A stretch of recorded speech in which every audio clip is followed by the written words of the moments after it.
오늘 저희 뉴스라이브에서 인터뷰를 할 분은 지금 국민의힘 당대표 여론조사에서 선두권이죠. 그리고 저출산 고령사회위원회 국가적인 매우 중요한 과제입니다.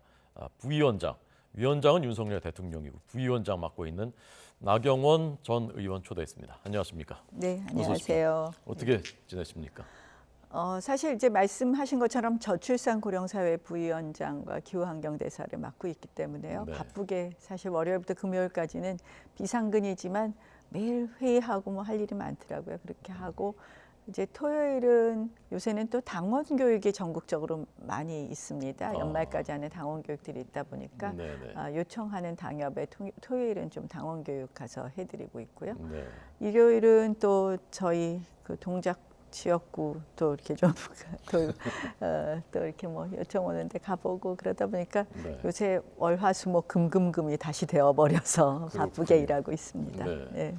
당 안에서 워낙 인기가 많으시니까 그 요청하는 당협들이 많은 모양이군요. 당원 교육에. 뭐 아무래도 또 이렇게 많이 오래 하시네요. 그래서 요청을 하게 되면 또 안 가기는 그렇고 그래서 네, 당원 교육은 이제 뭐 평일에는 가급적 안 가려고 하고요. 주말에 참석해서 좀 도와드리고 있습니다. 알겠습니다. 당 얘기가 사실 더 궁금하기는 하지만 국가적으로 보면 역사의 관점에서 보면 이 저출산 고령화 이게 사실 더 중요한 문제일 것 같고 또 그 문제 먼저 얘기하자고 요청도 하셨고 그래서 이것부터 여쭤보겠습니다. 직접 이제 들어가셔서 그 구체적으로 들여다 보시니까 뭐가 문제다 어떻게 해야 되겠다라고 생각이 드시던가요?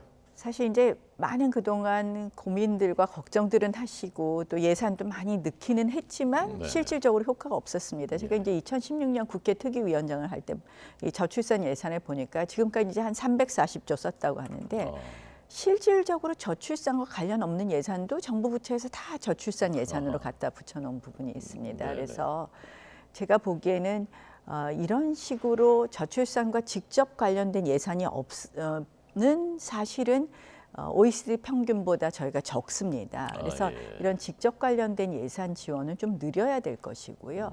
그다음에 이제 저희가 이렇게 보면 저출산의 문제는 사실은 단순히 뭐 결혼하라, 아이 낳아라 이렇게 한다고 해결되는 게 아니거든요. 사실 청년이 일자리가 있어야 되고 주거가 안정되어야 되고 그다음에 아이 낳고 싶은 사람이 아이 낳을 수 있도록 난임 지원 같은 부분이 제대로 되어야 될 것이고 보육, 양육, 교육 이런 부분이 다 커버돼야 되거든요. 그래서 전체적인 이런 정책이 한꺼번에 좀 들어가야 되는 그런 시각이 있고 그런 부분이 계속해서 조금씩은 좋아졌어요. 예전보다 출산휴가도 늘어나고 육아휴직도 늘어나고. 그런데 중요한 것은 이제 인식이 바뀌었는데 그 인식의 바뀜에 맞는 그런 정책이 없었다고 봅니다.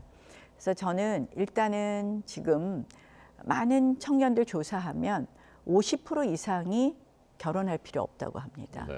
그리고 청년들이 자기 코호트 이론이라는 게 있는데 청년들이 자신의 청소년기보다 앞으로 더 잘 살 것 같다고 해야지 아이를 낳는데 지금 60% 이상이 부모 세대보다 본인들이 못 살 것 같다고 생각을 합니다. 그러면 어떻게 할 것이냐 정책의 변화를 저는 세 가지 축을 해야 된다. 그동안의 정책 중에서 과감하게 잘못된 정책은 버리고 보완할 건 보완하고 두 번째는 이제는 그냥 찔끔찔끔 돈을 주거나 찔끔찔끔한 정책 변화로는 안 된다. 그래서 과감한 정책 변화가 있어야 된다. 여기서는 뭐 사실은 출산율을 제고하는 것뿐만 아니라 이 저출산의 문제를 우리가 심각하게 보는 것은 인구 구조의 변화 아니겠습니까? 그래서 그러한 부분이 필요하다. 뭐 이민이라든지 이런 정책도 건드려야 된다고 생각을 하고요. 그다음 이제 마지막으로는 사회 문화 인식의 변화가 좀 있어야 되지 않느냐. 그러니까 한마디로 아이를 낳는 것이 고난의 시작이 아니라 행복의 시작이 될 수 있도록 제도도 바뀌어야 되지만 좀 문화도 좀 바꿀 수 있는 게 같이 필요하지 않나 이렇게 생각합니다. 실질적인 대상인 그 젊은 세대들 또 신혼부부들 직접 좀 많이 만나 보십니까? 예, 사실은 많이 이야기를 듣습니다. 뭐 역시 그런 거는 따로 간담회를 하는 방법도 있지만 사실 그래서 지역에 현장 활동하는 게 참 중요한 것 같아요. 지난 일요일에도 저희 지역에 뭐 축구회 한다 그래서 이제 찾아갔었는데 40이 넘으신 남편이라 그러면서 난임 지원에 대한 고령자 제한을 좀 풀어달라고 말씀을 하시더라고요. 사실 이제 요새는 결혼 연령이 늦춰지면서 늦게 결혼하신 분들에 대해서는 사실 난임 지원이 연령 제한과 횟수 제한이 있거든요. 연령 제한이 있는 게 굉장히 안타까우시겠더라고요. 그래서 사실은 아이를 낳고 싶은 분들이 낳지 못할 경우 이 난임 지원의 횟수 제한과 그리고 연령 제한 부분은 좀 과감하게 우리가 다시 들여다보고 좀 풀어야 되지 않나 이렇게 보고 있습니다. 네. 지역구 관리, 지역구 구민들 만나시는 것도 저출산 고령화 이제 대책의 하나로 하고 계시는 나경원 부위원장님. 열심히 듣고 다닙니다. 네. 그래서 이제 과감한 정책 필요하다라는 게 계속 강조하시는데 이제 이민이라든가 예컨대 조금 전 그 연령, 난임 연령, 그다음에 최근에 발표된 부모 급여 월 연 1,000만 원, 그래서 갓난아기 연봉 1,000만 원 시대라는 이제 신문 기사 제목도 나왔고요. 이것은 어느 정도 효과가 있을 것이라고 생각하십니까? 뭐 이제 돈 준다고 아이 낳느냐 하지만 네네. 실질적으로 이 출산 초기가 양육 초기가 굉장히 돈이 많이 드는 데에 비해서 본인들은 뭐 육아휴직에 들어가거나 이렇게 되면서 또는 퇴직을 하거나 하면서 상당히 경제적으로 좀 어려워지실 수가 있거든요. 네네. 그래서 초기 양육 부담을 좀 덜어드린다는 점에서 상당히 의미가 있다고 생각을 합니다. 그래서 이거 하나만을 하겠다는 것은 아니고요. 네. 일종의 이제 이거는 대선 공약이기도 했기 때문에 먼저 발표한 정책이고요. 앞으로 전체적인 보육 인프라의 확충이라든지 예컨대 뭐 시간제 보육 서비스의 확대라든지 뭐 이런 것을 비롯해서 전체적으로 종합적으로 준비하는 제도 중에 하나이다 이렇게 보시면 될 것 같습니다. 네. 자, 기대해 보겠습니다. 이 위원장이 이제 윤석열 대통령이신데 혹시 이 문제로 독대를 해보시거나 아니면 대통령이 주재하는 회의가 계획돼 있다거나 이런 게 있습니까? 대통령께서는 이제 임명장을 주시면서도 말씀을 하셨지만 집행기구처럼 일을 해라. 사실은 컨트롤 타워라는 것이 이게 이제 뭐 7개 부처 장관이 당연직 위원이고 또 사실은 앞으로 이것이 전체적으로 저출산 고령 사회의 대책이 좀 더 거시적으로 가야 된다고 생각을 합니다. 인구 변화에 따른 대응 정책으로 가려면 그러면 이제 더 많은 부처가 포함이 되는데 컨트롤 타워라는 게 말이 쉽지 사실은 아무것도 못할 수가 있거든요. 이제 대통령이 힘을 실어 주셔야 되는데 그런 면에서 대통령께서 여러 차례 의지를 표명하셨고 그래서 저희 위원회의 이제 직원들이 과거와 달리 부처 협조가 너무 원활하다 하면서 본인들도 좀 일할 의욕을 상당히 내비치고 있습니다. 그렇군요. 그래서 네. 그렇고 대통령 회의는 지금 이제 부처 업무 보고가 좀 급하다 보니까 저희가 사실은 민간위원이 있는데요. 이제 막 민간위원이 위촉이 됐습니다. 네네. 그래서 부처 회의는 사실은 조금 부처 업무 보고가 끝나고 나서 위원회 회의가 잡히지 않을까 이렇게 생각을 하고 있습니다. 네. 저출산 고령화 대책위원회, 고령사회위원회가 이제 힘이 있다 지금. 좀 더 힘을 받으려면 대통령께서 관저로 한번 초청해서 그 부위원장을 만나면 힘이 확 붙을 텐데 뭐 그런 얘기 없었습니까? 뭐 자꾸 저 다른 이야기 하시는데 대통령께서 뭐 필요하시면 언제든지 부르시지 않을까 이렇게 생각합니다. 네. 관저에 안 다녀오시면 당 대표는 되게 어려운 거 아닙니까? 저는 너무 이 정치가 예전하고 좀 달라진 것 같아요. 어떻게? 이 관저 예전에 가신 분들 또 네. 뭐 저도 뭐 초대 받기도 했었지만 갔다 와서는 다 우리가 대통령과의 만남, 대통령과의 대화는 시중에 이야기하지 않는 게 네. 그게 어떻게 보면 정치 예의 아니었나요? 근데 요새는 뭐 실시간으로 중계되는 것 같아서 이게 윤심파리가 좀 심하다 이렇게 생각을 합니다. 네. 그 전당대회 이제 룰이 이제 변경 착수가 됐고 이제 사실상 그렇게 될 것 같은데 100% 당원 투표. 이게 대통령께서 언급하고 나니까 사실상 확정된 건 아니냐. 윤심으로 이렇게 해도 되는 거냐. 이건 어떻게 생각하십니까?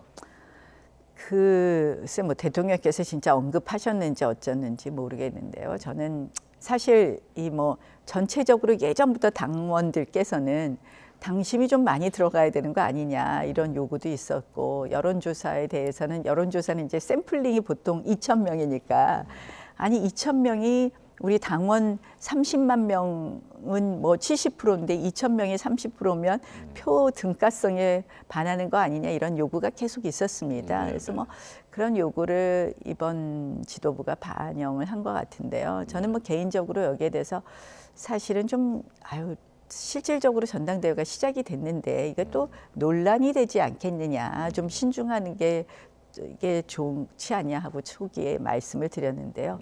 이미 결정된 이상 제가 더 이상 룰에 대해서는 왈가왈부하지는 않겠습니다. 네. 여론조사 보면 대체로 이제 부위원장님이 국민의힘 지지층에서 높게 나오니까 대체로 이제 선두, 뭐 대부분 이제 선두인데 그러면 그 이 룰 변경은 부위원장님한테는 대체로 유리한 것이라고 볼 수 있는 것 아닌가요? 저는 뭐 그게 꼭 뭐 유불리를 이야기하는 건 적절하지 않다고 생각을 합니다. 뭐 많은 분석도 가능하고 많은 이야기를 할 수 있는데요. 이게 사실은 이 룰은 결국 내년 총선 승리에 맞춰야 될 것이고요. 총선 승리는 무엇이 총선 승리의 가장 큰 원인이냐 보면 여러 가지가 있지만 결국 윤 정부 성공이 총선 승리의 가장 큰 동인이 될 것입니다. 그런 의미에서 윤 정부 성공을 뒷받침할 수 있는 그런 당대표가 나와야 되지 않을까 이렇게 생각합니다. 네. 본인은 윤 정부의 성공을 뒷받침할 수 있는 당대표 후보라고 생각하십니까? 이제 그만 뭐 너무 그렇게까지 말씀하시지 말죠. 자꾸 이야기하면 뭐 당대표 나가는 거냐 뭐 이렇게 말씀하실 수 있는데 사실 제가 이제 저출산위원회도 지금 막 이제 민간위원이 구성이 돼서 오늘도 아침에 회의를 한참 하다 왔는데요. 뭐 정책 아젠다도 정리해야 되고 할 일이 참 많더라고요. 조금 더 뭐 보겠습니다. 아직 그러니까 출마 확정은 안 하신 거고요. 뭐 그렇죠? 아직 이제 룰 바꾸고 뭐 이제 뭐 경선 일정도 좀 있어야지 나오지 않겠습니까? 저는 뭐 일단은 좀 지금 저출산위원회 업무라든지 또 기후 쪽도 뭐 그린 ODA 확대를 굉장히 대통령께서 강조하셨는데 그런 부분 좀 보고 있습니다. 예. 어쨌건 윤석열 정부의 성공이 중요하고 그리고 그걸 위해선 총선 승리를 뒷받침해야 되고 그래서 이제 총선 승리하려면은 MZ 세대, 그다음에 수도권 이겨야 되지 않느냐라는 게 주호영 원내대표 생각하고 계시거든요. 어떤 당 대표가 나오면 그걸 할 수 있다고 생각하십니까? 늘 이제 우리가 외연 확장 이야기를 하는데요.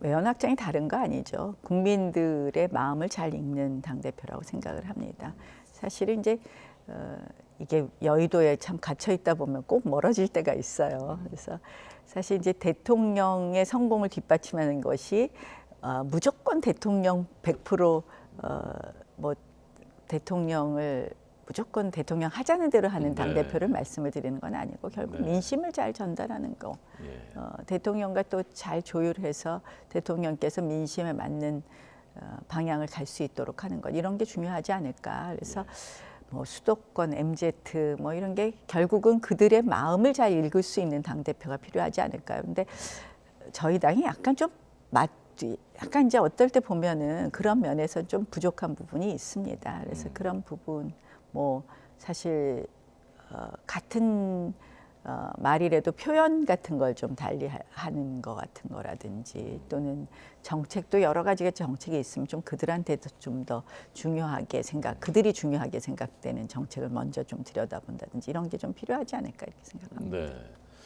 나경원 부위원장님은 그런 부분 그 소통하고 젊은 세대들하고 특히 이제 듣고 그런 부분에 좀 자신이 있으신가요? 뭐 자꾸 물어보세요. 이 당대표 관련해서. 근데 사실 그래요. 총선 뭐 승리 이제 그런 민심을 듣는 것뿐만 아니라 자 그러면 총선 때 대통령 말고 우리가 늘 표를 벌어올 사람이 좀 필요하지 않을까요? 그렇죠. 표를 벌어올 사람. 그런 거 따져보면 뭐 나다. 답들은 나오실 것 같지만 진짜 할 거냐는 좀 더 생각해 보겠습니다. 알겠습니다. 네. 표를 벌어올 사람이라고 생각을 하시는군요. 그 본인이 그렇게 생각하시는 아니 그렇게 말씀을 하시길래. 아니 본인 말씀은 제가 해석을 아니 근데 사실은 우리가 그런 거예요.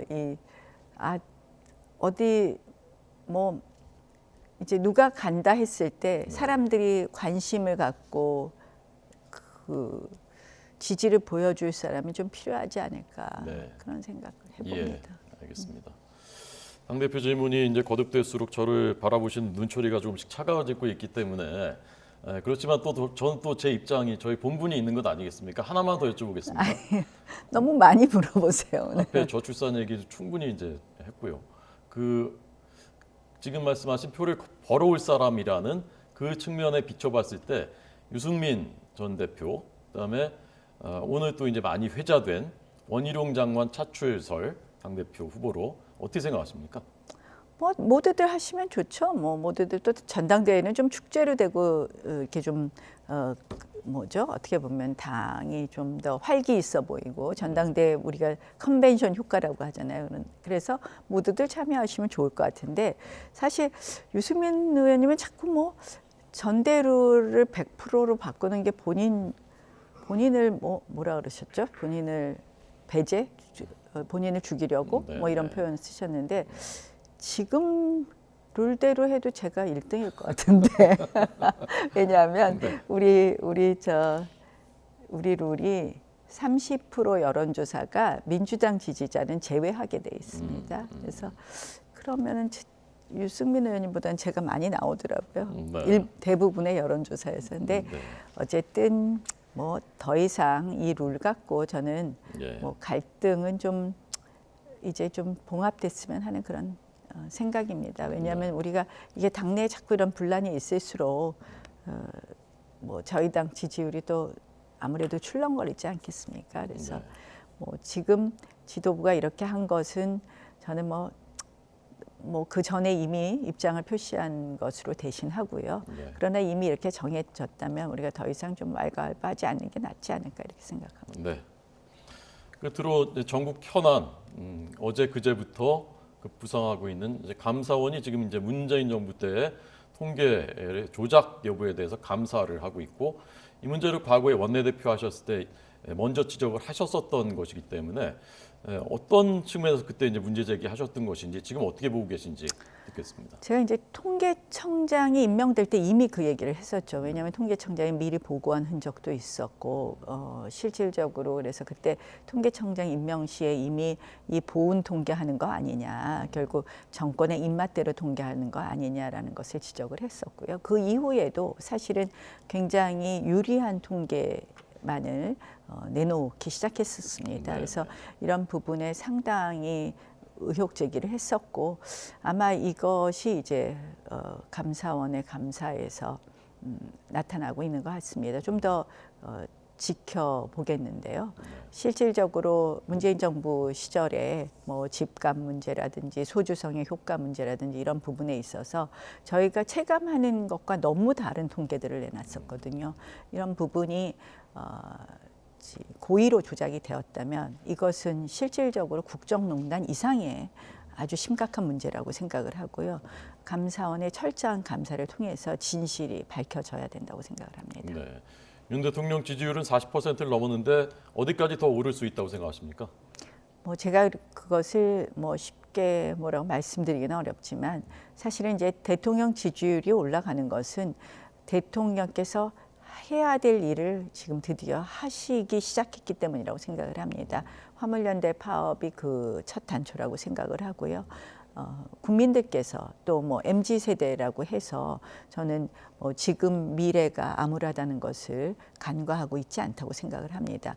그런 면에서 노동, 교육, 연금 개혁 등 우리가 지금 하지 않으면 대한민국 미래를 더 암울하게 하는, 그러나 인기는 없다고 하는 이러한 우리가 필요한 과제들을 하겠다라는 강한 의지를 보여주시는 것 자체가 실질적으로 지지율을 끌고 있는 동인이라고 생각을 하고요.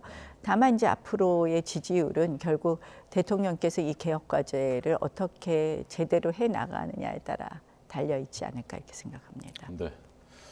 오늘 뉴스라이브 인터뷰 나경원 저출산 고령사회위원회 부위원장 얘기 들었습니다. 감사합니다.